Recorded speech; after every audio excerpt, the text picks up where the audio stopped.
pumunta ka na lang sa bahayng magulang mo. Bakit ka nandito? Iyon ang unang marinig ko nang tumayo ako sa harapan ng pintuan ng aming bahay pagkatapos ng 6 na buwan. Ang boses ng aking biyanang si Aling Chonchita malamig at walang pagtatanggap ang bumungad sa akin.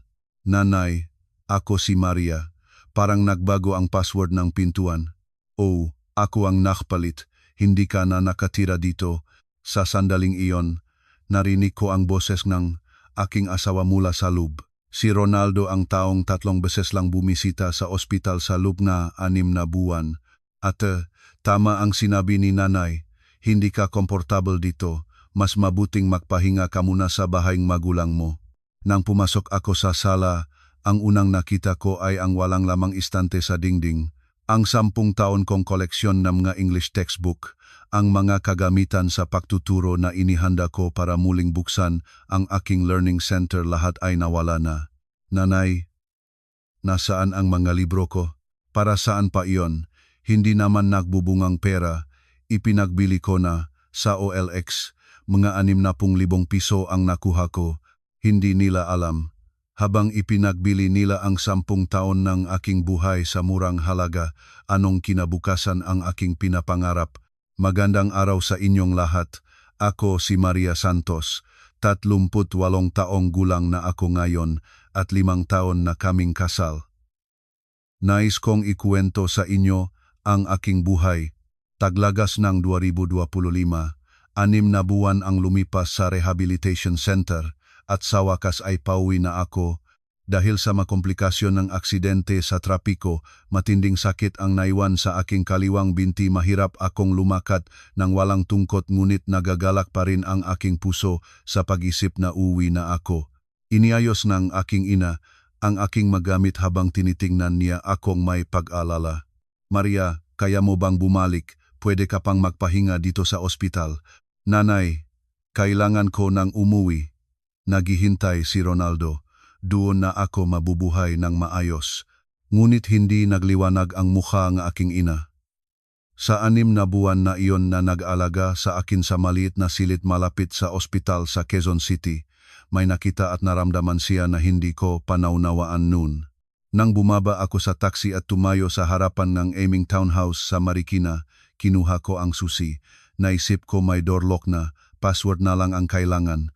Inunat ko ang aking daliri at pinindot ang pamilyar na numero. Kumislap ang pulang ilaw. Muli ko itong pinindot ng dahan-dahan. Ganun pa rin ang resulta. Kakaiba. Walang dahilan para magpalit ng password sa loob ng 6 na buwan. Nangabutin ko ang doorbell. May narinig akong kilos sa loob. Bumukas ang pinto. Si Aling Chonchita Santos ang aking biyenan. Nanay, dumating na ako. Bakit nagbago ang password? Sinipat-sipat niya ako mula ulo hanggang paa, bumulong at bumuntong hininga. Walang ni isang palatandaan ng kagalakan sa kanyang mukha. Pumunta ka na lang sa bahay ng magulang mo. Bakit ka nandito? Nanay, bahay ko ito. Bahay mo raw. Ganyang katawan mo. Anong gagawin mo rito? Pumunta ka sa nanay mo. Dun ka kumain at mabuhay.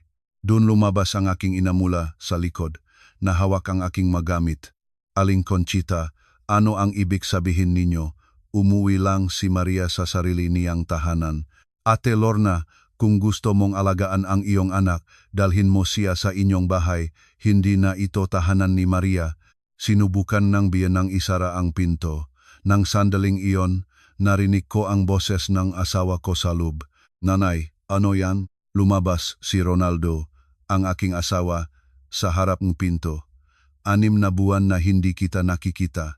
3 beses lang siyang bumisita sa ospital, minsan nang matapos ang aksidente, minsan nang pirmahan ang pahintulot sa operasyon, at ang huli ay ng 2 buwang nakalipas mula nang magsimula ang rehabilitasyon. Ate, tama ang sinabi ni nanay, hindi ka komportable dito sa iyong kalagayan. Mas mabuting magpahinga ka muna sa bahay ng magulang mo, hindi ba? Ano? Okay na ako ngayon. Mabubuhay ako sa bahay habang nagpapagaling ng dahan-dahan. Nagpapagaling ka raw. Ganyang binti mo, anong learning center pa ang bubuksan mo, maging makatotohanan ka. Sa salitang iyon ay bumaba ang aking puso. Ang malibro ko nasaan na kaya ang mga libro ko. Pumasok ako sa loob. Suportado ang aking tungkod, dahan-dahan akong lumakat patungo sa sala. Sumunod ang aking ina habang hawak ang aking magagamit. Walang laman ang istante sa dingding ng sala. Ang mga English textbook na tinipon ko bago pa magpakasal, ang mga curriculum materials na personal kong binuo ng nagtatrabaho bilang education team leader sa isang malaking tutorial chain, ang mga teaching materials na inihanda para sa muling pagbubukas ng aking learning center lahat ay nawala na. Wala na rin ang aking mesa. Ang masang doon ko madalas ilagay ang aking laptop. Ang puwesto ko sa pagsulat ng mga plano may exercise machine ng biyenan ang nakalagay sa lugar na iyon. Nanay, nasaan ang mga libro ko? Binuksan ng biyenan ang TV at walang pagbabago sa kanyang mukha nang magsalita siya. Para saan pa iyon? Hindi naman nagbubungang pra. Ipinagbili ko na sa OLX. Nga 60,000 piso ang nakuha ko pagkatapos ibawas ang shipping. 60,000? Ipinagbili ninyo iyon? Oh, maraming gustong bumili. Wala pa akong kamalayang mahal pala ang ma-imported na libro. 60,000 piso. Iyon ang halaga ng 10 taon ng aking buhay. Ang bawat imported textbook ay hindi bababa sa 2,500 at ang mga teaching materials na personal kong ginawa ay nagastos ng mahigit 10,000 piso sa pagpapalimbag lamang. Nanay, akin iyon, paano ninyo ito ginawa ng walang pahintulot ko? Pahintulot? 6 na buwan kang natulog sa ospital habang sino ang nag-aalaga ang bahay na ito. Nagbayad ng utility bills, naglinis, may karapatan akong ipaalis ang mga bagay na hindi na kailangan. Hinawakan ng aking ina ang aking kamay. Tila handa siyang sumigaw ngunit umiling ako. Hindi ko ito pinapayagang lumala dito. Kailangan ko munang maunawaan ang sitwasyon. Nakatayo si Ronaldo sa tabingang sala at nakatingin lang sa kanyang cellphone. Sa aking pagbabalik pagkatapos ng 6 na buwan, walang pagmamalasakit sa kanyang mukha. Ronaldo, kailangan tayong mag-usap. Tungkol saan pa? Abala ako sa trabaho ngayon. Nakauwi na ako. Kailangan nating pag-usapan kung paano tayo magpapatuloy. Itinayo ngang asawa ang kanyang cellphone at tumingin sa akin ng tuwid. Iyon ang mamata na hindi ko makita noon, malamig at punong pagmamadali. Maria, magsabi na lang akong tapat. Mula nang mangyari ang aksidente, marami na akong naipag-isip. Sa tingin ko, mas mabuti para sa ating dalawa kung maghihiwalay tayo. Parang huminto ang panahon. Hinawakan ang aking ina ang aking balikat habang patuloy na nakatingin sa TV. Ang biyenan para bang alam na niya ang lahat ng ito. Anong sinasabi mo, bigla-bigla? Hindi bigla-bigla. 6 na buwan ko itong pinag-isipan.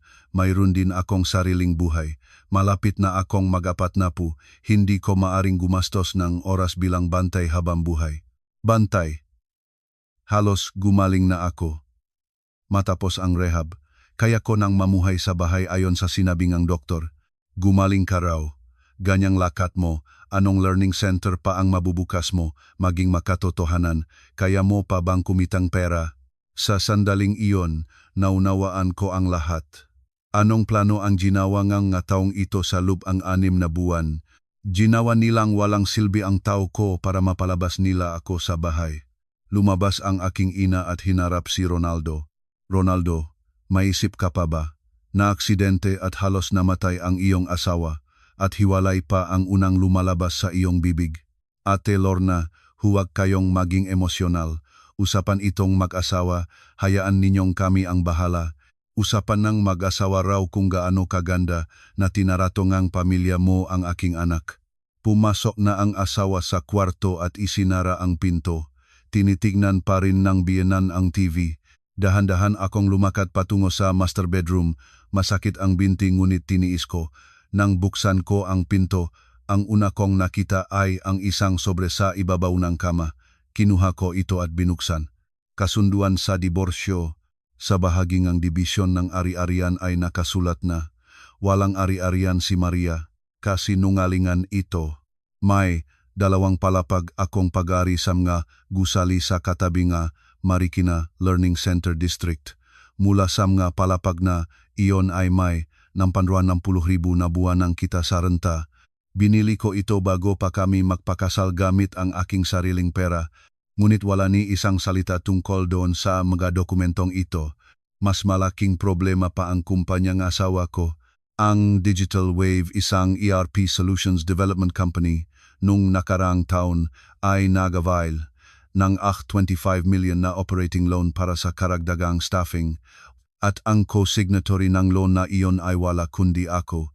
Ginagamit ng asawa ang aking credit para palaguin ang kanyang kumpanya ngunit sa kasunduan sa diborsyo ay hindi nabanggit ni ang aking ari-arian ni ang aking pananagutang panggarantiya. Pag-isipan ito, hindi ba ito pakpaplano? Pumasok ang aking ina sa kwarto. Maria, okay ka pa ba? Nanay, umalis na tayo. Ayaw ko nang dito. Tayo na sa aming bahay. Ayusin kita ng nanay.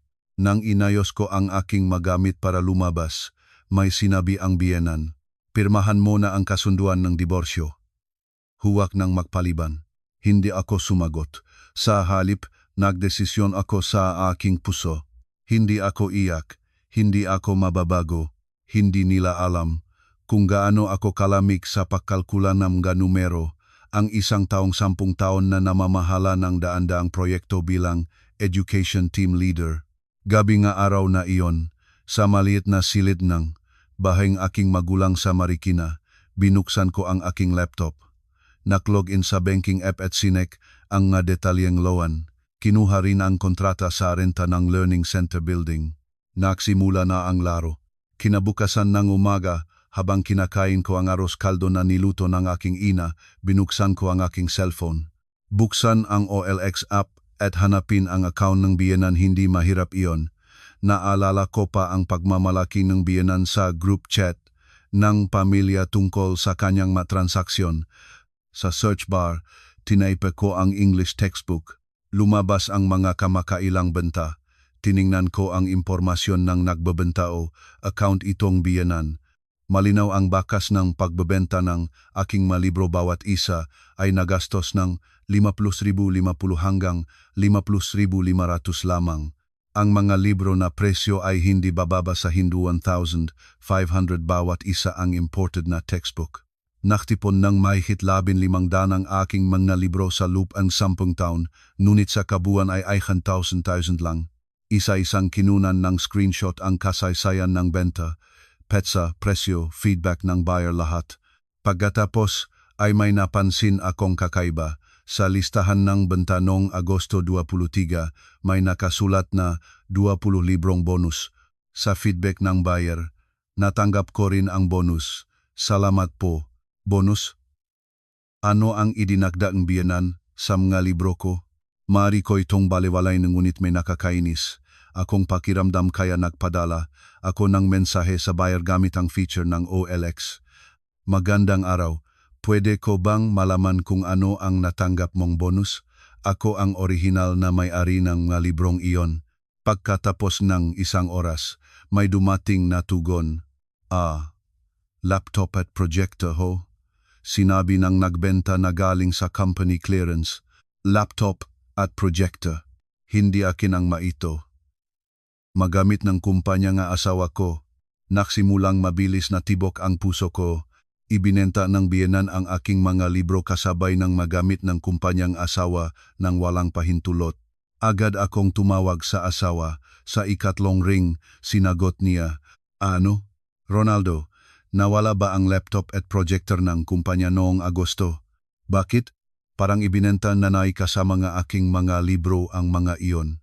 Sandaling katahimikan, pagkatapos ay malamig na nagsalita ang asawa, "Kung totoo iyon, ikaw ang may ginawa, naiintindihan mo ba? Lahat ay nakarekord." Ako? Kung kasama ang magamit ng kumpanya nung ibinenta ang mga libro mo, ikaw ang nagdala, mayroon akong ebidensya. Natapos ang tawag, nanginig ang aking makamay. Ano ang nangyayari? Nasa ospital ako nang ibinentangang biyenan ang aking magamit.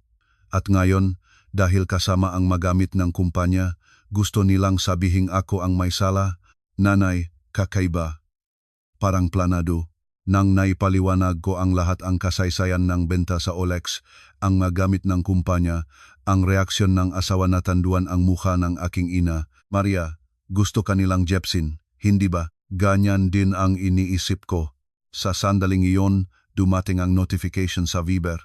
Mensaheng asawa kopya ng kasunduan ng diborsyo. Pirmahan mo na ito agad. Alam na namin ang tungkol sa mga gamit ng kumpanya na ibinenta mo. Magpapasalamat ka na pinapalampas ko ito. Nagpapasalamat? Isinara ko ang Viber at binuksan ang banking app. Loanong Digital Wave, 125 million. Co-signatory, Maria Santos. Maturity date, Marso 15, 2026. Pagkatapos ay kinuha ko ang kontrata sa renta ng Learning Center Building, 2 palapag. Buwan ng renta, Plampan, Panginong Mupa, Maria Santos. Isa-isang isinulat ko ang manumero sa notebook.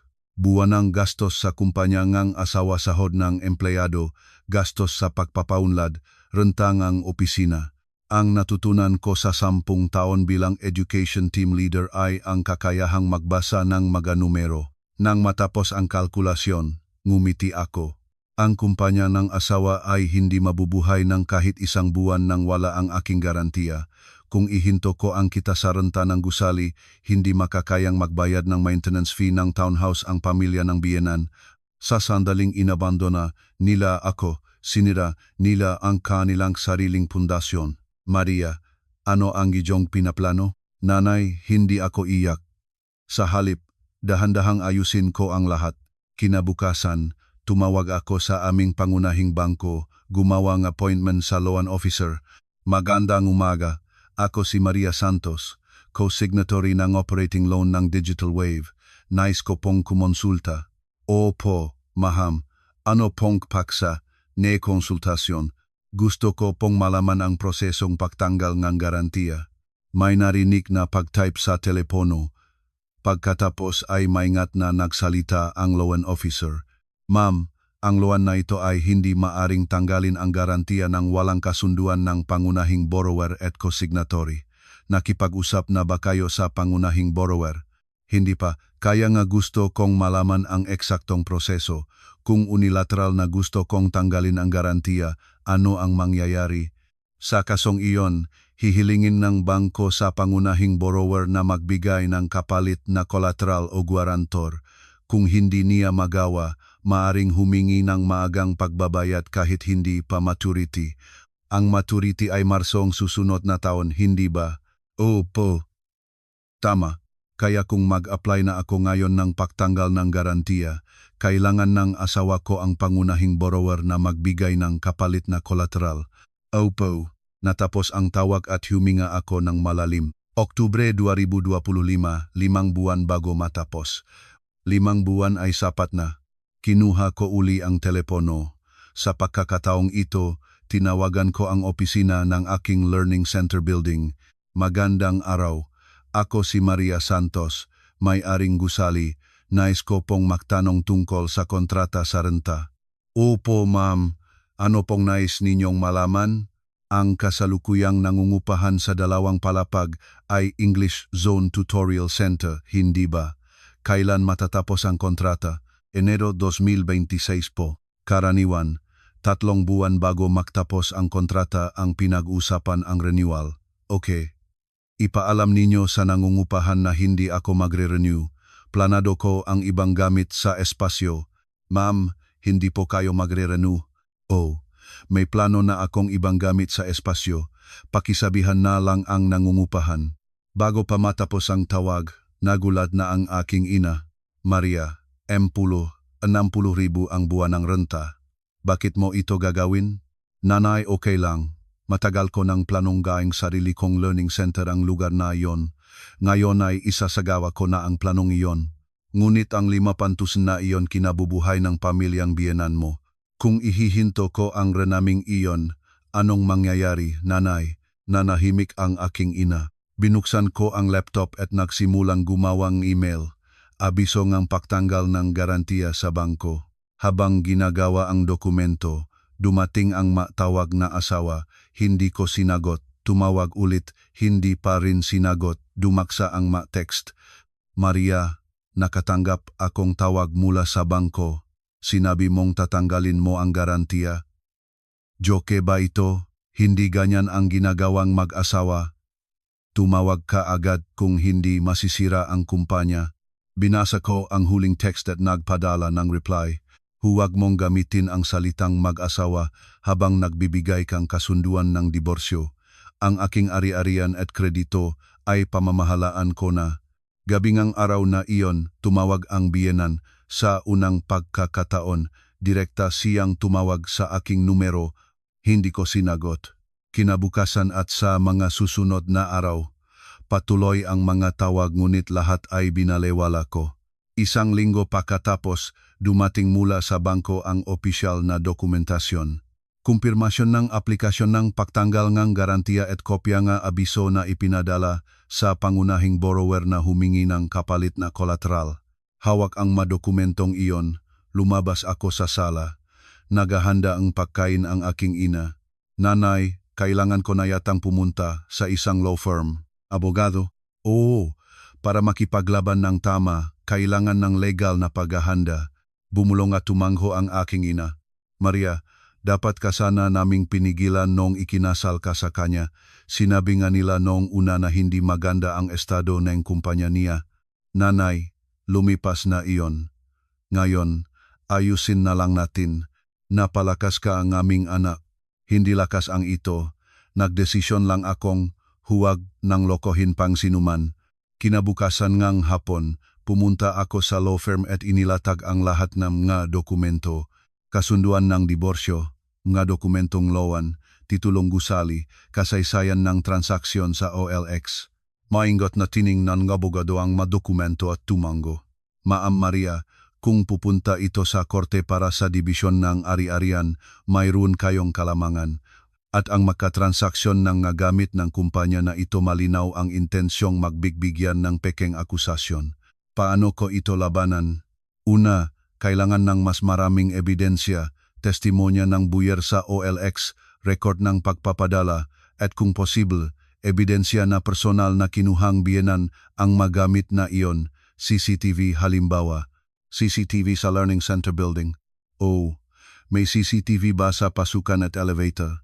Mayroon. Kumuhang record. Malamang may naitala ang pagdating ng biyenan noong Agosto dun. Nang lumabas ako pagkatapos en konsultasyon, nagring ang aking telepono. Ang asawa. Sa pagkakataong ito, sinagot ko. Maria, magkita tayo at mag-usap. Pakiusap. Wala akong gustong pag-usapan. May inaabala ang bangko sa aming kolateral, masisira na ang kumpanya, hindi mababayaran ang sahot ng nga empleyado. Iyon ay responsibilidad mo bilang CEO. Maria, sino ang gumamit ng aking pangalan para saluan? Sino ang gumamit ng kitang aking gusali para pondohan ang kumpanya? At nang nasa ospital ako, ano ang ginawa mo? Nanahimik ang asawa. Ronaldo, isipin mo kung ano ang ginawa mo sa akin ng 6 na buwan na nasa ospital ako. Ngayon, bayaran mo ang halaga niyon. Natapos ang tawag. Hindi nanginig ang aking makamay. Nakbalik sa bangko pakalipas ng 2 linggo mula nang mag-apply ang pagtanggal ng garantiya. Ang branch manager mismo ang nag-escort sa akin sa consultation room. Ma'am Santos, ang pangunahing borrower ay hindi makapagbigay ng kapalit na collateral. Ang maaset ng kumpanya ay kulang sa collateral value at walang sapat na personal na ari-arian. Anong mangyayari? Maaari naming humiling ng maagang pagbabayad kahit hindi pa maturity. Kung nais ninyong ituloy ang garantiya hanggang maturity, tiyak akong gusto kong alisin ang garantiya. Natanduan ang mukha ng manager. Ma'am, mag-asawa kayo. Nagdiborsyo kami. Nagbigay siyang kasunduan ng diborsyo. At walang nakalista na aking ari-arian doon, ipinaktanggol ko lamang ang aking karapatan. Hindi na naksalita pa ang manager. Nilakdaan ang mga dokumento at ibinigay sa akin ang kumpirmasyon. Kumpleto na ang pagtanggal ng garantiya. Ipapadala ang abiso sa pangunahing borrower na dapat magbigay ng kapalit na kolateral o maagang bayad sa loob ng 30 araw. Salamat. Paglabas sa bangko, pumunta agad sa Learning Center Building. Nagpunta sa management office at humingi ng CCTV review. Gusto ko pong makita ang mga footage ng entrance nung buwan ng Agosto. May nangyari po ba, Ma'am Santos? para sa verification ang nawala-walang gamit. Tumango ang building manager at binuksan ang monitor. Nagsimula sa Agosto 1 na pag-fast forward. Agosto 15, alas 2:30 nga hapon naitala sa footage si Aling Chonchita na may dalawang malalaking karton na nakasakay sa dolly na papasok sa gusali. Sandali lang, ay pause dito. Pinalaki ang screen. May nakalagay na shipping label sa mga karton at sa tabi ng dolly ay may nakitang bag. Itim na laptop bag at projector case. Maaari ko bang makopya ang footage na ito sa USB? O naman po, kayo ang may-aring gusali.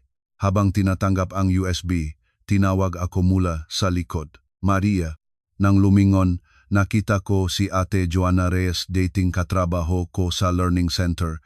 Nagpapatakbo siya nga Education Consulting Office sa ika-3 palapag ng gusali. Ate Joanna, ano ang ginagawa ninyo rito? Dito ako nagtatrabaho, iha. Office ko siya ika-harong palapag. Hindi mo ba alam? Ay o nga, nakalimutan ko. Maingat na tingnan ng Ate Joanna ang aking muka. Maria, may problema ka ba? Hindi maganda ang iyong muka. Ate, may oras ka ba para magkape? Sige, halika na. May gustong tulungan sa iyo. Sa malapit na coffee shop, ikinuwento ko ang lahat, ang aksidente, ang rehabilitasyon, ang sitwasyon ng umuwi ako, ang kasunduan ng diborsyo, ang pagbebenta ng libro, ang akusasyong panghinayang ng gamit ng kumpanya. Patuloy na umiling ang Ate Joanna habang nakikinig. Manggagago talaga sila. Paano naman magagawa ngang? Biyan ng ganun. Ate, may isang pabor na hihilingin ko sa iyo. Ano? Naalala mo ba ang inventory management system na ginawa ko noon para sa pamamahala ng mga libro sa Learning Center? Oo. Ang Excel system mo para sa pagrehistro ng mga libro. Mayroon ka pa ba niyon? Sa cloud ko sana inilagay noon. Sandaling nag-isip si Ate Joanna bago kinuha ang kanyang telepono. Sandali lang. Minsan ko itong na-download para sa reference. Ilang minuto bago natakpuan ng ate ang file. Nandito, ang bersyon na updated hanggang Hulyo 2024. Maari mo ba itong ipadala sa akin? Siyempre naman. Nang natanggap ko ang file at nabuksan, nakita ko ang lahat ng mga libro at teaching materials na tinipon ko bago pa magpakasal pangalan ng item, dami, petsa ng pagbili, presyo. Ang mahalaga ay wala ni isang entry para sa laptop o projector sa listahang ito. Natural. Hindi akin ang mga iyon. Ate, salamat. Malaki ang tulong ng file na ito. Maria, kung mahirap ka, huwag kang mag-atubiling makipag-ugnayan sa akin. Alam mo ang iyong kakayahan bilang education team leader. Huwag kang paluging sa mga ganitong tao. Hinawakan ng Ate Joanna ang aking kamay. Gusto kitang makitang bumangon uli. Alam kong kaya mo. Gabi ngang araw na iyon, sa bahay ng aking magulang, umupo ako sa harap ng laptop. Inilagay sa tabi ang inventory management system at ang kasaysayan, benta sa OLX at isa-isang ikumpara. Lahat ng nabentang libro ay nakalista sa aking system, isa-isang chinek at isinalin sa Excel sheet. Pagkatapos ay maingat na tiningnan ang listahan ng benta noong Agosto 23. Ang 20 librong bonus na iyon, sinuri ko ang tracking number ng padala. Ang shipping weight ay nakalista, 12.3 kilograms. Ang average weight ng 20 libro ay humigit kumulang 10 kilograms. Kung idagdag ang laptop na humigit kumulang 2 kilograms at projector na humigit kumulang 3 kilograms, dapat na mahigit 15 kilograms. Ngunit ang aktual na shipping weight ay 12.3 kilograms. Ibig sabihin, ang laptop at projector ay hindi naisama sa kahong iyon. Muli kong pinanood ang CCTV footage. Ang biyanang may laptop bag at projector case na pumapasok sa gusali. Sinuri ko ang oras. Agosto 15, alas 2:30 ng hapon. Ang oras ng pagpapadalang pakete. Agosto 15, alas 11:30 ng umaga. Ang pakete ay napadala na bago pa pumasok ang biyanan na may dalang magamit ng kumpanya. Lahat ng piraso ay nakakasama na. Unang ipinagbiling ang biyanan ang aking mga libro. Pagkatapos, dinala niya ang mga gamit ng kumpanya para gawing parang kasama itong nabentang mga libro para may sisi sa akin. Kumatok ang aking ina sa pinto. Maria, umupo ka pa rin. Nanay, nahanap ko na ang ebidensya. May pagkasilanggawa. Totoo. Oh. Ang natitira na lang ay magfilan reklamo sa pulis. Isinandal ng aking ina ang kamay sa aking balikat. Maria, huwag mong gawin ang lahat ng mag-isa. Nandito ang nanay mo. Nanay, pwede ba akong umiyak? Huwag nang pigilan pa. Doon ko lang naiyak, ngunit hindi ito kalungkutan. Hindi rin galit. Kaginhawaan lang ito. Ang katiyakan na hindi ako nasisiraan ng ulo na talagang pinalusot nila sa akin ang peke. At ang katotohanan na mapapatunayan ko ito ay nagbigay sa akin ng kapayapaan. Kinabukasan ng umaga, nakipag-ugnayan sa law firm. Abogado, nakakuha na ako NG ebidensya. Kailan ako makakapagsabi? Pwede ba ngayong 2:00 ng hapon? Oh. Pupunta ako. Sa opisina, inilatag ko ang lahat ng materyales, inventory management system, shipping weight data, CCTV footage, kasaysayan ng transaksyon sa OLX. Maingat na sinuri nga abogado ang mga materyales at tumango. Sapat na ito, maring magsampa ng kaso para sa false complaint. Itutuloy ba namin agad? Bago iyon, gusto ko munang makita ang reaksyon ng kabilang panig. Hindi pa naman sila naksampa nga opisyal na reklamo. O, bantalang ngang asawa iyon. Kaya naman, magpapadala muna tayo ngang demand letter. Nilabag nila ang inyong karapatan sa ari-arian na nirumpa at nagbanta ng pekeng akusasyon. Anong mangyayari pagkatapos? Magigising sila, maaring lumabas sa negotiating table o kung patuloy nilang titibayin, saka na tayo maging agresibo. Sige, ituloy na. Ang demand letter ay naipadala ng gabing araw na iyon, isa sa asawa, isa sa biyenan. 2 araw pagkatapos tumawag ang asawa. Maria, anong ibig sabihin nitong demand letter? Nag-hire ka na pala ng abogado. Oh, grabe ka, mag-asawa tayo. Ikaw mismo ang nagbigay ng kasunduan ng diborsyo. Ikaw rin ang nagtangkang gawing kriminal ang aking pangalan. Huwag mo nabanggitin ang mag-asawa. Iyon ay hindi ko plano, nakamali lang si nanay. Nakamali? Lahat ay naitala sa CCTV. Nanahimik ang asawa. Ronaldo, simple lang ang gusto ko. Pamamahalaan ko na ang aking sariling ari-arian at kredito. Itutuloy ko ang pagtanggal ng garantiya at ayusin ko ang renta ng gusali. At ang diborsyo ay ipapatuloy ko sa aking sariling kondisyon. Anong kondisyon? Walang dibisyon ng ari-arian, walang hiling na alimony sa halip, pagkilala at pakikipag-areglo para sa pinsala sa aking reputasyon at karapatan sa ari-arian. Iyon lang ba lahat? Gusto ko itong tapusin ng tahimik. Huwag nang dagdagan pa ang sugat ng isa't isa. Matapos ng mahabang katahimikan, nagsalita ang asawa. Pag-isipan ko, 1 linggo ang bibigay ko sa inyo. Kung walang sagot, magpapatuloy ang reklamo sa pulis. Natapos ang tawag at nanginig ang aking nakamay. Ngunit sa pagkakataong ito, hindi ito takot. Kumpiyansa ito na hawak ko na ang kontrol. Nakdala na mainit na tsa ang aking ina. Maria, tama ang ginagawa mo. Nanay, ginagawa ko ba ito ng tama? Natural, ipinagtanggol mo ang iyong sariling karapatan. Walang masama doon. Gabi nga araw na iyon, nakatulog ako ng mahimbing sa matagal na panahon. Sa halip na bangungot, nakaroon ako ngang pangarap. Isang gusaling may karatulang may aking pangalan sa harapan ang aking sariling learning center. 1 linggo ang lumipas ngunit walang pakikipag-ugnayan ang asawa. Sa halip, iba ang nangyari. 9:00 ng umaga, tumawag ang pulisya. Si Maria Santos Pobacayo. Oh, nakatanggap kami ng reklamo laban sa inyo para sa embezzlement ng nga gamit ng kumpanya. Pakiusap pong dumalo sa aming opisina sa itinakdang petsa. Nanlabo ang aking utak. Sino ang nagsampang reklamo? Sina Ronaldo Santos at Conchita Santos. Natapos ang tawag at agad akong nakipag-ugnayan sa abogado. Abogado, may opisyal na reklamo na. Inaasahan natin ito. Huwag mag-alala. Sapat ang ating ebidensya. Bakit pa nila ito ginawa? Nagsandig na sila sa dingding. Nabalang bangko, hindi umaandar ang pondo ng kumpanya, kaya desperado silang gumanti. Anong gagawin natin? Sabay tayong pumunta sa pakikipanayam. Lahat ng ebidensya ay ihahanda natin at malinaw itong labanan. Sa oras din, kumalat ang balita sa komunidad. Sa mga kapitbahay sa Marikina, nagsimulang kumalat ang sismis ang manugang daw ay nagnanakaw ng magamit ng kumpanya ng asawa. Nang pumunta ako sa malapit na palengke, may nakilala akong kakilala na tumingin sa akin ng kakaiba. Maria, nahirapan ka ba? Narinig ko may problema sa pamilya ng asawa mo. Konti lang.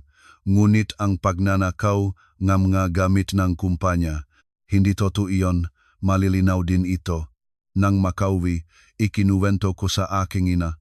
Nanay, iniisip nila akong masama. Huwag pansinin, ang katotohanan ay malilinaw din. Ngunit sa kasalukuyan, pakiramdam ko ay parang magnanakaw ang tingin sa akin. Hinawakan ng aking ina ang aking kamay. Maria, nang nasa ospital ka, inipon ko ang lahat ng resibo. Ang asawa mo 3 beses lang siyang bumisita. At sa bawat pagkakataon, para bayaran ang ospital, hindi para makita ka. Nakita ko lahat ng ito sa mga resibo. Inilabas ng aking ina ang isang folder mula sa drawer. Resibo ng parking sa ospital, resibo ng restaurant sa malapit, record ng hotel credit card. Ang mapetsa ay nakakaisa sa panahon ng aking rehabilitasyon. At ang hotel ay 30 kilometro ang layo mula sa ospital. Nanay, hindi man lang siyang pumunta sa malapit ng ospital. Nagliliwali lang siya sa Maynila at formalidad na lang siyang dadaan. Ang record ng pagbabayad sa credit card ay may manga entry tulad ng Dina Fotzway, Deluxe Room Suite, Clarice Mercado, empleyada niya. Sinek ko na ang social media niya. May litrato, silang makasama. Bumukol ang galit sa aking loob. Hindi, mas tumpak na sabihing kawalang saysay. Habang nagdurusa ako sa ospital na kinokontrol ang sakit sa binti at nagre-rehabilitasyon, nagliliwaliw ang asawa sa hotel kasama ang isang batang babae. Nanay, ibibigay ko rin ito sa abogado. Nobyembre 5, pumasok kami sa silid ng pakikipanayam kasama ang abogado. Si Ronaldo at Aling Chonchita ay nakaupong una. Binasa ng inspektor ang nilalaman ng reklamo. Ang nasasakdal na si Maria Santos, noong humigit kumulang Agosto 2025, ay walang pahintulot na kinuha ang laptop na nakakahalagang 1,200-500 at projector na nakakahalagang 59,000 na pag-ari ng digital wave na pinapatakbo na nagrereklamo na si Ronaldo Santos at ipinagbili sa online platform na makita ng abogado. Sandali. Ang nasasakdal ay mula Marso 28 hanggang Oktubre 2, 2025 ay na ospital. Ni minsan ay hindi siya lumabas o nagpalipas ng gabi sa labas. Paano niya kinuha ang magamit noong Agosto? Tinuyan inspektor ang mga dokumento. Tiningnan ang record na ospital. Totoo iyan. Natanduan ang mukhang Ronaldo. Iyon ay kinuha niya bago pa mag-discharge. Saan ang ebidensya? Ang biyenan na si Chonchita Santos ang nagsinungaling. Inilabas ng abogado mula sa bag ang menag-a dokumento. Ito ay CCTV footage ng pasukan ng Learning Center Building. Noong Agosto 15, alas 12:30 ng hapon, naitala si Conchita Santos na may dalang mga gamit ng kumpanya na pumapasok sa gusali. Pinalaro ng inspektor ang footage. Malinaw na nakikita ang biyenan na may dolly na nagsasakay ng mga karton at may hawak na itim na laptop bag at projector case na sumasakay sa elevator. Namutla ang mukha ng biyenan. Ginawa ko iyon dahil sinabi ni Mariana na makitan muli ang abogado. Susunod na ebidensya. Ito ang shipping weight data ng pakete. Ang weight ng ipinadala ay 12.3 kilogram. Ang average weight ng 20 libro ay 10 kilograms kung idagdag ang laptop at projector, dapat mahigit 15 kilograms. Kaya hindi maaring kasama ang magagamit sa kahong iyon. Nagkalkula ang inspektor. Tama, hindi marin kasama ang laptop at projector sa ganitong weight. Agad na nagsalita si Ronaldo. Iyon ay hindi niya nireistro para itago. Malamig na natawa ang abogado. Gayon ba, paano mo ipapaliwanag ito? Pinalaro ang audio recording. Naririnig ang boses ni Ronaldo at Clarice Mercado. Kung gagawin nating kriminal si Maria, magiging madali ang diborsyo. Hindi na rin kailangan ng dibisyon ng ari-arian. Okay lang iyon? Wala bang legal na problema? Ayusin ni nanay. Huwag kang mag-alala. Naging tahimik ang silid ng pakikipanayam. Namutla ang mukha ni Ronaldo. Ito saan galing iyon? Isinumait ni Clarice Mercado. Handa rin siyang dumalo bilang testigo. Maringal na nagsalita ang inspektor. Ronaldo Santos, Chonchita Santos, ito ay tumutugon sa pekeng akusasyon. Nagsampa kayong reklamo batay sa maling impormasyon. Nagsimulang umiyak ang biyenan. Nakasala ako. Dahil sinabi ni Ronaldo na ako lang naman ay sumusunod sa huwag ka, nanay. Ronaldo, tama na. Nakasala tayo. Paumanhin kay Maria. Inayos no inspektor ang mapapil. Ang pakikipanayam ay tapos na para ngayon. Papayamanin namin ang lahat ng ebidensya at testimonya ng makabilang panik at isasagawa ang pagpapasa sa piskalya. Paglabas sa silid, tinawag akong asawa mula sa likod. Maria, hindi ako lumingon. Maria, pakiusap, mag-usap tayo. Umarang ang abogado. May restraining order kami. Huwag nang makipag-ugnayan pa. Tumayo ang asawa sa lugar na iyon. Paglabas sa pulis, sumakay kami sa sasakyan. Okay ka ba? Oh, okay ako. Nakita mo ang resulta. Sapat ang ebidensya para sa pekeng akusasyon. Mataas ang posibilidad na mapunta ito sa korte. Salamat, abogado. Nang makauwi, nakihintay ang aking ina. Kumusta? Nanay, tapos na.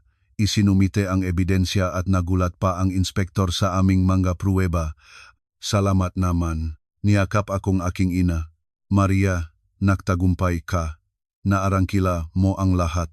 Gabingang araw na iyon, tumawag ang asawa. Maria, pumunta na ang bangko. Obligado akong magbayad ng 25 milyon sa susunod na linggo. Anong gagawin ko? 3 buwan nang hindi nabibigyan ng sahod ang na-empleyado. Iyon ay hindi na ang aking problema. Maria, pakiusap, maggarantiya ka ulit. Pakiusap. Ronaldo, nang nasa ospital ako, ano ang ginawa mo? Nagliliwalif ka kasama si Clarice sa hotel habang inihahanda mo ang kasunduan ng diborsyo para sa akin at ngayon ay pakiusap pa. Nanahimik ang asawa. Huwag na akong tawagan. Sa susunod, ang abogado na ang makikipag-ugnayan sa iyo. Natapos ang tawag. Gabi nga araw na iyon, hindi ako nakatulog. Masakit pa rin ang binti ngunit masalimot ang aking isipan. Dapat ba talagang ganito? Pwede ba itong tapusin ng tahimik? Anhunit mabilis ko ay itong binaho. Tinangka nilang gawing kriminal ang aking pangalan. Tinangka nilang gibain ang aking buhay. Bakit kailangan kong tahimik na atras? Binuksan ko ang laptop at sinek ang email. May nakalagay na reply mula sa nangungupahan ng Learning Center Building. Ma'am Santos, natanggap namin ang abisong non-renewal. Kailangan kong karagdagang oras para mahanap ang bagong lugar. Maari bang bigyan ninyo kaming karagdagang 1 buwan? Nagpadala ng reply. Bibigyan ko kayo ng 2 buwan. Kailangan ng kumpletong lipatan bago magtapos ang Pebrero. At nagsimula akong gumawa ng bagong email tungkol sa pagtatayo ng Vocational Rehabilitation and Education Center para sa mga may kapansanan. Kumatok ang aking ina sa pinto. Maria, umupo ka pa rin. Nanay, bubuksan ko uli ang learning center. Ngunit sa pagkakataong ito, nais ko itong gawing naiba. Paano? Maraming naramdaman ako nang nagre-rehabilitasyon ako. Kung gaano karaming tao ang gustong bumangon ngunit walang pagkakataon, nais kong gumawa ng programa sa edukasyon para sa mga ganitong tao. Hinaplos na, aking ina ang aking buhok. Napalakas na aming anak. Dahil sa iyo, nanay. Kung wala ka nun, hindi ko ito nagagawa. Maria, okay na ako nanay. Kaya ko nang magsimula uli.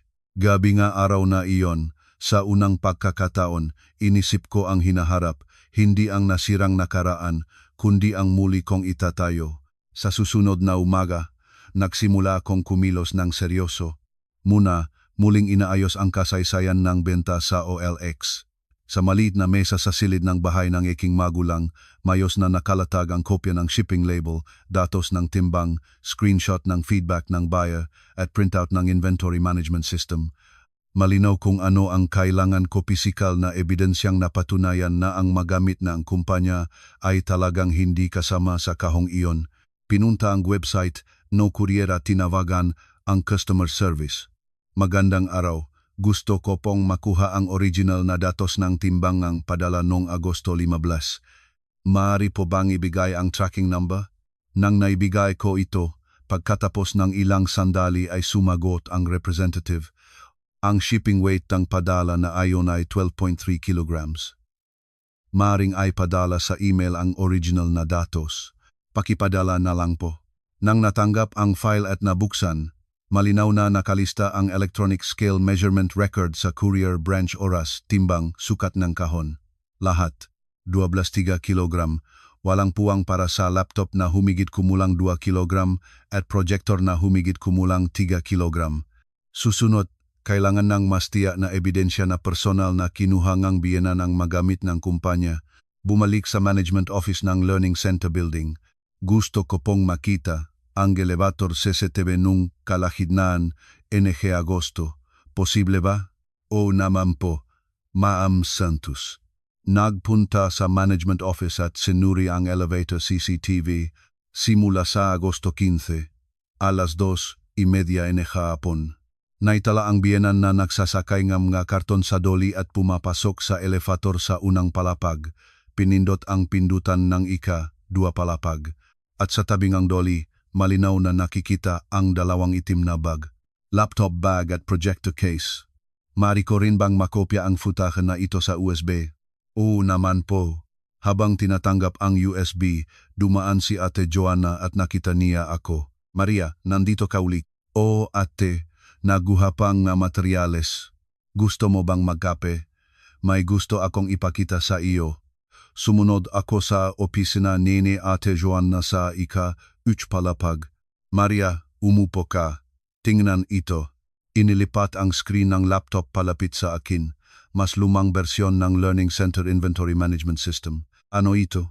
Ang bersyon na ginawa mo noong 2023. Nairehistro rito hindi lang ang mga libro kundi pati na rin ang mga teaching materials at kagamitan. Inisip ko baka kailangan mo.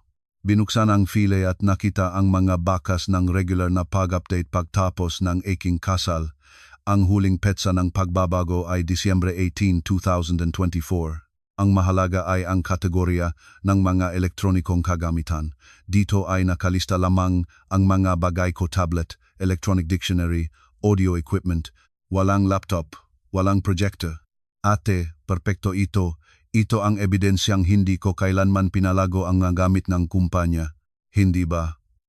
Alam ko ang iyong estilo. Hindi ka kailanman makpapalaki ng ganitong uri ng bahay ng hindi nire-record. At isa pa, kailangan mo ba ang listahan ng pagbili ng gamit ng Digital Wave? Paano iyon? May education consulting contract ako dati sa kumpanyang iyon. Nung panahon na iyon, natanggap ko ang listahan ng asset ng kumpanya. Nakalista doon ang laptop at projector kasama ang mapetsa ng pagbili. Totoo ba? Naganap ng file si Ate Joanna at ipinakita ito sa akin.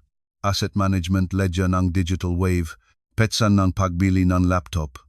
Hunyo 12, 2024. Petsa ng pagbili ng projector. Hulyo 3, 2024. Pareho itong nabili bago pa ako ma-ospital at ang asset management officer ay nakalista bilang Ronaldo Santos. Maaari ko bang kopyahin ito? Siyempre, dalhin mo. Nabalunan ang lahat nega materyales sa USB at umuwi. Nahihintay ang aking ina na may inihanda ng hapunan. Maria, kumusta ngayon? Nanay, Nakakuha pa ng dagdag na ebidensya, kumpleto na. Pagkatapos na hapunan, umupo sa harap ng laptop at inayos ang lahat ng materyales. 1. Inventory Management System walang record na magamit ng kumpanya. 2. Shipping weight data 12.3 kilograms. 3. Entrance CCTV pumasok ang biyenan na may magagamit ng kumpanya pagkatapos ng pagpapadala ng pakete. 4. Elevator CCTV na kumpirma ang laptop bag at projector case. 5. Asset Management Ledger ng kumpanya PETSA ng pagbili at taong responsible. 6. Record ng ospital walang labasan o overnight pass sa panahong iyon. Nang nakahanay ang lahat ng ebidensya sa pagkakasunod-sunod ng oras, naging kumpleto ang isang kwento. Nasa ospital ako, ibinenta ng biyenan ang aking mga libro. Pagkatapos ay, dinala niya ang mga gamit ng kumpanya sa Learning Center building at gustong magkunwari na kasama ko ito ibinenta upang masisi sa akin. Nagpadala nga email sa abogado kasama ang lahat ng nakalagay na mga attachment. Kinabukasan ng umaga, tumawag ang abogado, Ma'am Santos, natanggap ko ang mga materyales, sapat na ito para sa pekeng akusasyon. Itutuloy ba nating agad ang counter-complaint? Bago iyon, nais ko munang bigyan ang kabilang panig ng huling pagkakataon. Magnegosyate tayo. Kung tatanggi sila, pagkatapos ay opisyal na sasampahan ng reklamo sa pulis at magsampa rin ng civil suit para sa danyos. Naintindihan. Gabingang araw na iyon, nagpadala ang law firm ng panghuling abiso sa asawa at sa biyenan. Simple ang nilalaman. Sa loob ng isang linggo, bawiin ang reklamo ng pekeng akusasyon at pampublikong pahingi ng tawad. Bayaran ang 500,000 na kabayaran para sa pinsala sa reputasyon. Kung hindi opisyal na reklamo sa pulis, civil suit, edihapla sa code. Gabingang pagpapadala ng abiso, tumawag ang biyenan. Sa unang pagkakataon, hindi ko sinagot. Ngunit patuloy ang matawa kaya sa huli ay sinagot ko. Maria, nanginig ang boses ng biyenan. Aling Conchita. Maria, huwag na nating ituloy ito. Kausapin natin ng harapan. Wala na akong gustong pag-usapan. Pakiusap, nakasala ako. Kaya tanggapin na lang ang diborsyo pero bawiin ang reklamo. Maayos, Aling Conchita. Tinangka ninyo akong gawing kriminal. Inilagay ninyo ang magamit ng kumpanya pagkatapos ng pagpapadala ng pakete at ginawang parang kasama ko ito ibinenta. Iyon ay dahil sinabi ni Ronaldo, pareho kayong may sala, hindi makapagsalita ang biyenan. Aling Conchita, sa 6 na buwan na nasa ospital ako, kahit minsan ba kayong bumisita, habang inaalagaan ng aking ina, ano ang ginagawa ninyo? Ibinenta ang aking mga libro, pinabalevala ang kasal ni Ronaldo at nagplano para palayasin ako. Maria, inisip ko lang ang aking anak, inisip ninyo ang inyong anak, pero ako ba ay manugang o tao sa inyong paningin? Patawarin mo ako, talagang patawarin mo ako. Hindi mapapayos ang hiling ng tawad. Harapin na lang ninyo ang legal na pananagutan. Natapos ang tawag. Hindi nanginig ang aking makamay. Hindi rin luha, malamig lang ito. Hinawakan ng aking ina ang aking kamay. Maria, okay ka ba? Oh, nanay, okay ako. Napalakas ng aming anak. Nanay, naktiyaga ng sapat na para maunawaan ko ang oras ng pagtatakda ng linya. Nang iyon ay ngumiti ang aking ina ng malungkot. Itinuro ko sa iyo iyon, hindi ba? Sa ospital, nang umiyak ka, lagi kong sinasabi huwag nang umiyak, bumangon na. Oh, kaya ngayon ay bumangon na ako. Huwebes ng umaga, pumasok sa silit ng pakikipanayam sa pulisya kasama ang abogado.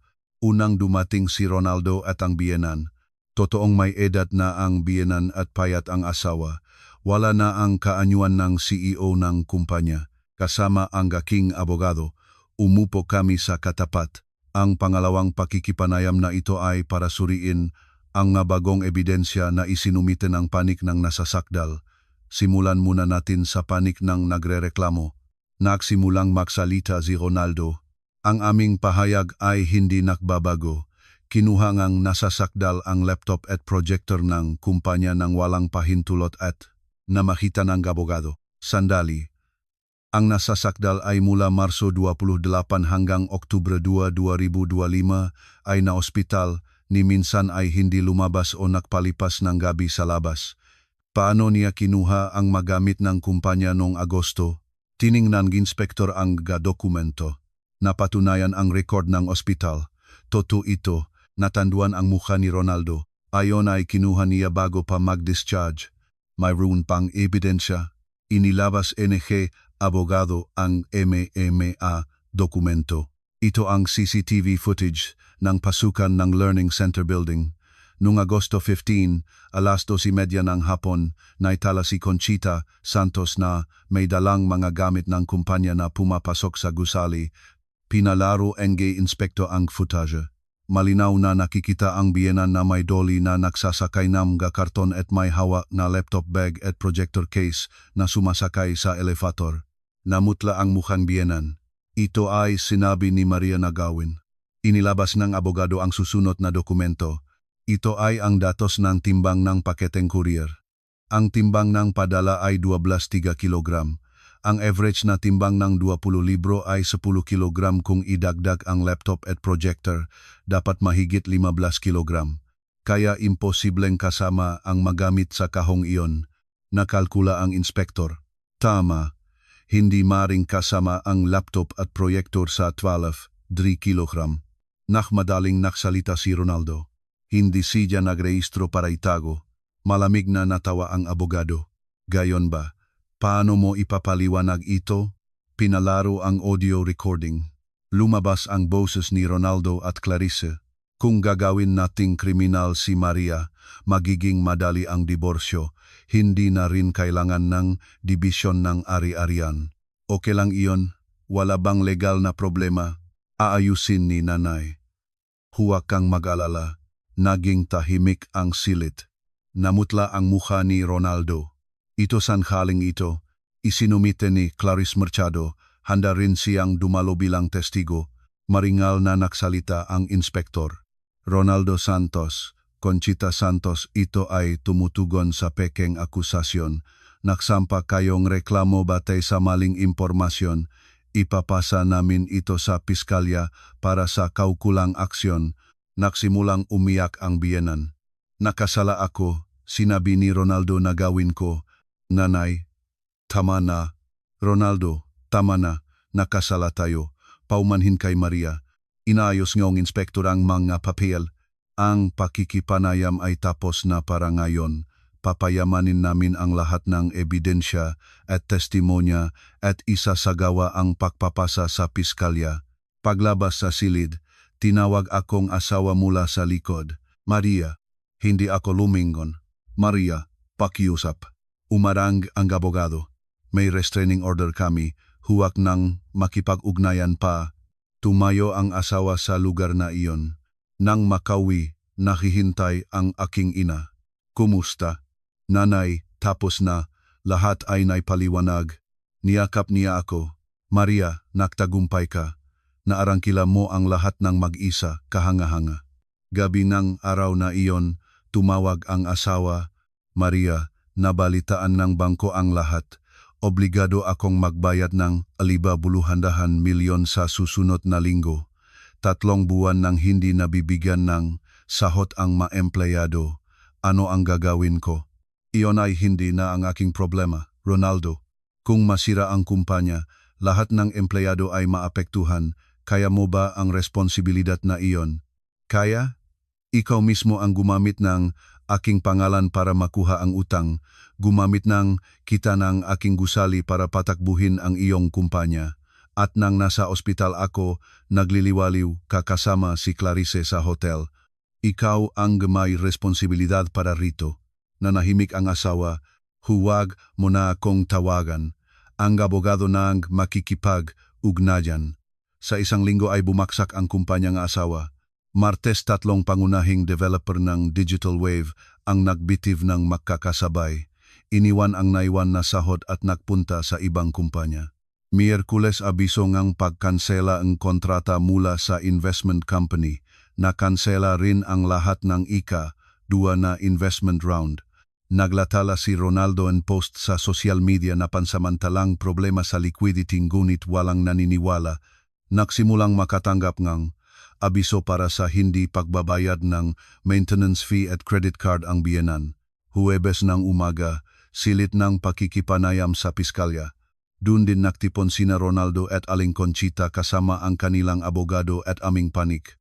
Sa harap ng piskal, dumaan muli sa lahat ng ebidensya record ng ospital, CCTV footage, datos ng timbang ng pakete, inventory management system, audio recording.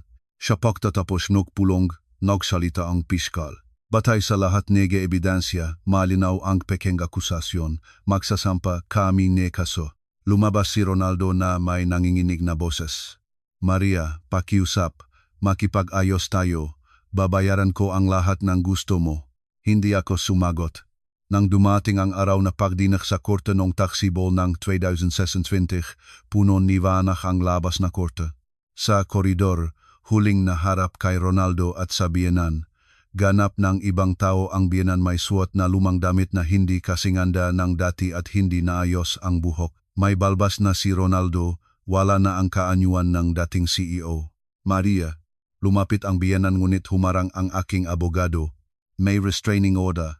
Pumasok sa korte. Sa gallery ay nakaupong si Nanay at si Ate Joanna. Pumasok ang hukom at nagsimula ang pagtinik.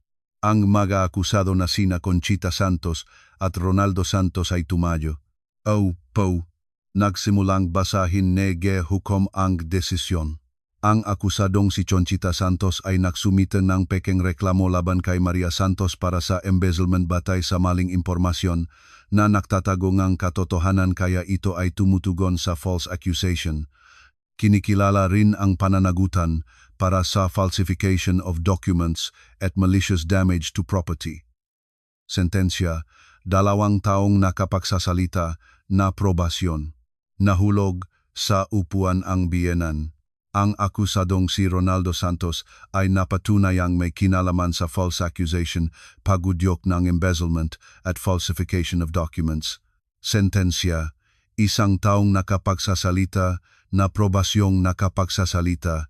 Karagdagan pa, obligado siyang magbayad na leg 250, 0 na kabayaran sa nasalakay. Ibinaba ng asawa ang kanyang ulo. Ang makaparehong akusado ay obligadong maglathala ng pampublikong pahingi ng tawad sa lokal na pahayagan at online community at ipinagbabawal ang anumang pakikipag-ugnayan sa nasalakay sa loob ng 2 taon. Natapos ang pagdinig at lumabas sa korte, tumakbo ang aking ina at niyakap ako. Maria, tapos na ang lahat. Nanay. Tapos na. Lumapit si Ate Joanna. Maria, binabati kita. Nagawa mo. Salamat ate. Kung wala ka, hindi ko naitayo ang lahat ng ebidensya. Paglabas sa korte, may tumawag mula sa likod. Si Clarice Mercado. Ate, narito po ako. Ano? Patawad po. Nakamali talaga ako. Alam ko. Pasalamatan ko ang audio recording. Ate, narinig ko na muli kang magsisimula. Nawa ay mayos ang lahat. Umiling si Clarissa at lumayo ng nakayuko. Tinanong ng aking ina, patatawarin mo ba ang babay? Hindi, ngunit hindi ko rin mapuput sa kanya, tapos na ang lahat para sa kanya. Kinabukasan ng hapon, pumunta sa Learning Center Building sa Marikina, 2 buwang palapag bakante na, natapos na nang nungupahan ang lipatan nung katapusan ng Pebrero. Habang nilalakad ang bakanteng espasyo, inisip ko ang hinaharap. Ang unang palapag ay magiging computer education room. Ang ika-2 palapag ay magiging English education room at consultation room. Sapat ang pinagsamang government grant at sariling pondo. Kasama si Ate Joanna. Maria, maganda talaga rito. Angkop para sa Vocational Rehabilitation Center. Ganyan din ang iniisip ko. Anong ipapangalan mo? Hindi ko pa napag-isipan. Bagong simula learning center paano? Ngumiti ako. Okay iyon. Bagong simula Learning Center, Maria Santos. Ipapangalan ko rin ang aking sarili. Ang araw ng pagbubukas, 1 Abril. Nagtipon ang aking ina, si Ate Joanna, ang mga kapwa ko nagrehab sa ospital at ang mga kinatawan ng government grant program Pinutol ko ang ribbon at nagbigay ng mensahe. Magandang araw sa inyong lahat. Ako si Maria Santos, Pangulo ng Bagong Simula Learning Center. Pumutok ang palakpakan. 1 taon na ang nakalipas mula nang maaksidente ako. 6 na buwan ang lumipas sa ospital para sa rehabilitasyon at naiwan ang kapansanan sa aking binti. At nang umuwi ako, ang naghihintay sa akin ay pagtataksil. Nakpaihing ang hangin. Ngunit hindi ako natumba. Sa halip, nahanap akong paraan para bumangon uli. Sa prosesong iyon, napagtanto ko ang nga taong gustong magsimulang muli ay hindi nangangailangan ng awa. Kailangan nilang pagkakataon. Pinunasan ng aking inang panyo ang kanyang luha. Ang sentro na ito ay nagbibigay na pagkakataong iyon kahit may kapansanan, kahit matatanda, kahit kulang ang edukasyon, ang sinumang gustong matuto ay malugod na tinatanggap. Magtuturo kami ng Ingles, magtuturo kami ng computer, at higit sa lahat, ang lugar na ito ay magiging espasyo para magbahagi ng tapang na bumangon uli. Muli pang pumutok ang palakpakan. Pagkatapos ng pagbubukas, lumapit ang isang babay. Tila 60 taon ang kanyang gulang. Guro, gusto ko ring mag-enroll. Siyempre. Anong kurso ang gusto ninyo? Gusto ko pong matutong Ingles. May apo akong nakatira sa ibang bansa, hindi ko siya maintindihan. Kahanga-hanga, tutulungan ko kayong mag-enroll. 10 katao ang nagrehistro ng araw na iyon. Unang nga, estudyante. Simula ng sumunod na linggo, nagsimula ang maklase. Kinabog ng nerbiyos sa simula, ngunit nang tumayo sa harap ng mga estudyante, bumalik ang dating pakiramdam. Good morning everyone, my name is Maria, I'm your teacher. Good morning teacher. Paglabas pagkatapos ng klase, lumapit ang isang estudyante. Guro, masaya ang klase ngayon. Inaabangan ko na ang susunod na linggo. Salamat. Ituturo ko sa inyo ng buong husay. Sa pauwi humipak ang hangin ng taxi bowl. Masakit pa rin ang binti ngunit magaan ang aking puso. Ngayon ay nagsimula na ang tunay na buhay ko. Nung Mayo, may dumating na estudyante na naganap sa akin. Guro, natanggap na po ako sa trabaho. Talaga, binabati kita dahil sa inyo ito, guro. Nagkaroon ako ng kumpiyansa mula nang matuto ng Ingles. Ang estudyanteng iyon ay natanggap sa isang kumpanyang obligado sa pagtatrabaho nga may kapansanan. Guro, tulad ninyo, bumangon na rin ako. Lumuha ako. Sa pagkakataong ito, dahil sa kagalakan, napakagaling ninyo. Talagang napakagaling ninyo. Isang araw noong Agosto, habang naglalakad, aksidenteng naharap ko ang biyenan sa malapit ng isang boarding house. Namamili ang biyenan. Maria, Aling Conchita. Okay ka pala, Maria. Nasisiyahan ako. Nakasala talaga ako. Patawarin mo man o hindi, nagpapaumanhin ako. Lumayo ang biyenan ng nakayuko. Pinanot ko ang kanyang likod. Wala akong galit, wala ring awa. Tapos na lamang ang lahat. Nang makauwi, tumingin sa salamin. Ang mukha sa salamin ay maliwanag ang ngiti. Masakit pa rin ang binti na may tungkod, ngunit hindi iyon ang nagtatakda ng buong pagkatao ko. Ako si Maria Santos, 38 taong gulang, Pangulong Bagong Simula Learning Center, 1 taong bumangon uli, at 1 ring taong patuloy na lalakad. Sa labas, dumarating na ang bagong panahon.